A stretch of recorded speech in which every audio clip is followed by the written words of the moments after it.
Hi, இன்னைக்கு நம்ம biochemistry bits சேனல்ல case based biochemistry discussions episode 5 case file open பண்ணலாமா? ஓகே, ஸோ இங்க கேஸ் ஃபைல் வந்துருச்சு. Preterm new born child is admitted okay இந்த NICU neonatal intensive care யூனிட்னு சொல்லுவோம். அங்கே அட்மிட் ஆயிருக்கிற சைல்டு ஜெஸ்டேஷனல் ஏஜ் 35 வீக்ஸ். அந்த சைல்டோட டெலிவரி மெத்தட் வந்து எமர்ஜென்சி சிசேரியன் செக்ஷன் பண்ணியிருக்கிறாங்க. சைல்டுக்கு என்ன ப்ராப்ளம் இருக்குன்னா difficulty in breathing soon after birth இருந்திருக்கு. So immediately clinical signs and the physical examination was carried out. அதில் என்னன்னு பார்த்தீங்கன்னா respiration of the child had an expiratory grunting. கிரண்டிங்னா என்னன்னா கர்ரு கர்ருன்னு ஒரு சவுண்டு கேட்கறது தான். ஸோ அதுதான் grunting. Tachypnoea respiratory rate more than 60 per minute.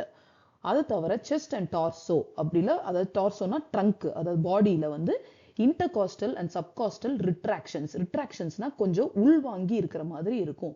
Chest examination, அதுக்கப்புறம் ஆஸ்கல்டேஷன் ஸ்டெத்தோஸ்கோப் வச்சு பார்த்தா 2 சைடு லங்ஸ்லயுமே பிரெத் சவுண்ட்ஸ் கம்மியா இருக்குது. எக்ஸ்ட்ரீமிட்டிஸ், அதாவது ஃபிங்கர் டிப் அண்ட் டோ டிப்ஸ்ல எல்லாம் பாத்தீங்கன்னா சைனோசிஸ் இருக்கு, அதாவது ஒரு மைல்டு ப்ளூயிஷ் டிஸ்கலரேஷன் இருக்குது.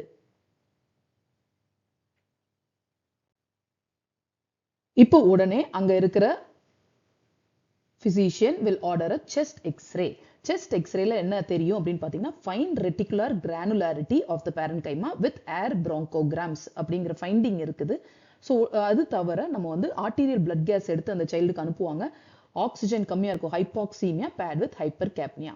ஸோ இந்த மாதிரி டிப்பிக்கலாக ஒரு ப்ரெசன்டேஷன் இருந்துச்சுன்னா நம்ம பிரைமரி டயக்னோசிஸ் நம்ம மைண்டில் வர வேண்டியது ரெஸ்பிரேட்டரி டிஸ்ட்ரெஸ் சிண்ட்ரோம். அதோட இன்னொரு பேர் ஹயலின் மெம்ப்ரேன் டிசீஸ்.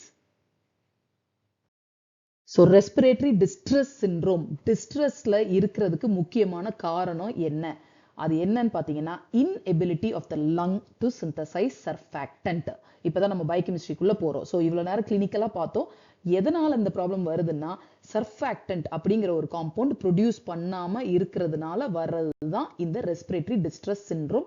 இது very common in premature infants. So இப்போ வாங்க நம்ம சர்ஃபாக்டன்ட்னா என்னன்னு பார்க்கலாம். ஸோ சர்ஃபாக்டன்ட்னா என்ன? 90% ஆஃப் த சர்ஃபாக்டன்ட் காம்பவுண்ட் வந்து பாஸ்போலிபிட்ஸ் தான் இருக்கும். 10% வந்து ஃபியூ சர்ஃபாக்டன்ட் ப்ரோட்டீன்ஸ். அது ப்ரோட்டீன்ஸோட பேருங்க இருக்கு, SPABCDன்னு 4 டிஃப்ரெண்ட் கைண்ட்ஸ் ஆஃப் ப்ரோட்டீன்ஸ் கலந்தது தான் 10% ஆஃப் சர்ஃபாக்டன்ட். ஆனால் மெஜாரிட்டி 90% வந்து பாஸ்போலிபிட்ஸ். அதுல மோஸ்ட் இம்பார்ட்டன்ட் காம்பவுண்ட் வந்து டைபால்மிட்டாயில் பாஸ்பாட்டிடைல் கோலின், நம்மளோட தெரிஞ்ச ஒரு பாஸ்போலிபிட். அதோட இன்னொரு பேரு லெசித்தின். ஸோ இந்த பர்டிகுலர் சர்ஃபாக்டன்ட்ங்கிற காம்போசிஷன் வந்து உங்களுக்கு ரொம்ப முக்கியம். இப்போ இந்த சர்ஃபாக்டன்ட் எங்க இருந்து ப்ரொடியூஸ் ஆகுதுங்கிறது உங்களுக்கு தெரியணும். Type 2 pneumocytes. Surfactant is synthesise exclusively இந்த type 2 pneumocytes of the alveoli. அங்க இருந்து என்ன ஆகும்னா it is secreted directly from the lamellar bodies contained within these two type 2 pneumocytes. So இந்த type 2 pneumocytes குள்ள இருக்கிற lamellar bodiesல இருந்து they are secreted directly இந்த surfactants. இப்போ இந்த surfactants என்ன பண்ணுது, எதனால டிஸ்ட்ரெஸ் வர வைக்குதுன்னு பார்க்கலாம்.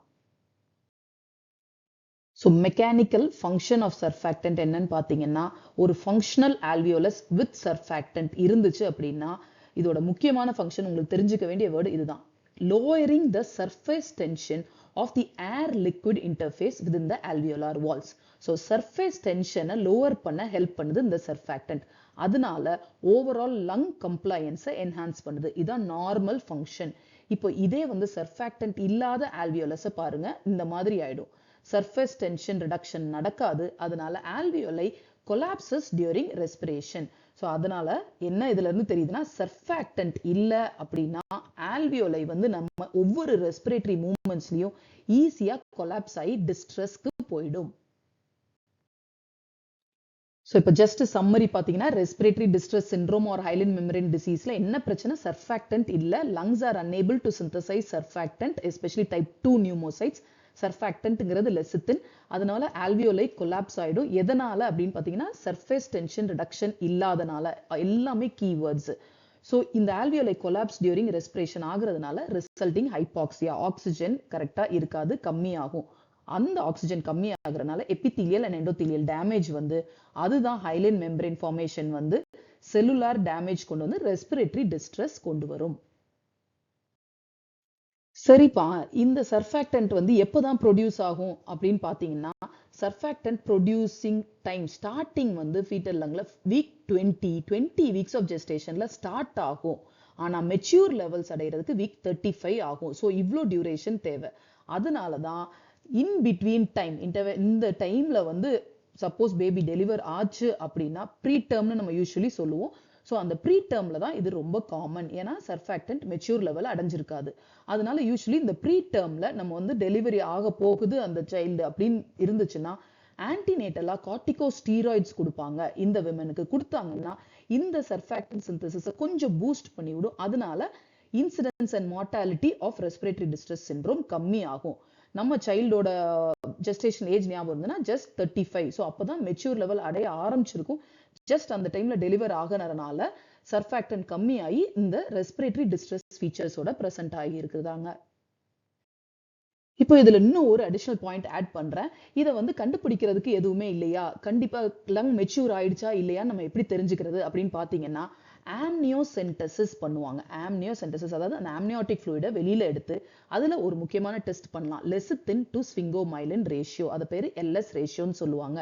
இதை பண்ணி பார்க்கறது மூலமா we can assess fetal lung maturity. fetus lung ஃபுல்லா மெச்சூர் ஆயிடுச்சா, சர்ஃபாக்டன்ட் மெச்சூர் ஆயிடுச்சா அப்படின்னு கண்டுபிடிச்சிட்டோம்னா we can evaluate the risk of developing respiratory distress syndrome in neonates.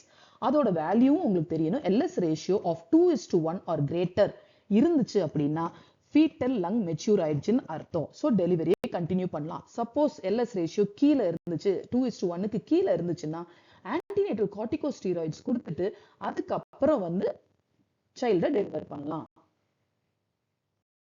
So இப்போ ஜஸ்ட் டு சம்மரைஸ், நம்ம வந்து ஒரு ரெஸ்பிரேட்டரி டிஸ்ட்ரெஸ் சிண்ட்ரோம் ஒரு ஐலண்ட் மெம்பரேன் டிசீஸ் சைல்டை பார்த்தோம். ஒரு preterm newborn 35 weeks ஜெஸ்டேஷன்ல ப்ரெசென்ட் பண்ணியிருந்தாங்க. டிப்பிக்கலா டிஸ்ட்ரெஸ் ஃபீச்சர்ஸ், அதாவது டாக்கிப்னியா, கிரண்டிங் ரெஸ்பிரேஷன், சைனோசிஸ் இருந்தது, இன்டர்காஸ்டல் ரிட்ராக்ஷன்ஸ்லாம் இருந்தது, ஆக்சிஜன் லெவல் அவங்களுக்கு கம்மியா இருந்தது. அது தவிர செஸ்ட் எக்ஸ்ரேலையும் ஃபைண்டிங்ஸ் இருந்துச்சு. எதனால இது நடக்குதுன்னா சர்ஃபாக்டன்ட் ப்ரொடியூஸ் ஆகாதனால நடக்குது. Surfactant deficiency. சர்ஃபாக்டன்ட்னா என்ன? 90 to 95% is phospholipids and 5 to 10% is proteins.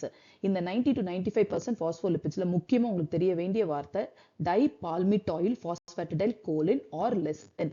அது இல்லாதனால surface tension lowering நடக்காதனால alveoli tends to collapse during respiratory movements. அதனால தான் child gets into respiratory distress.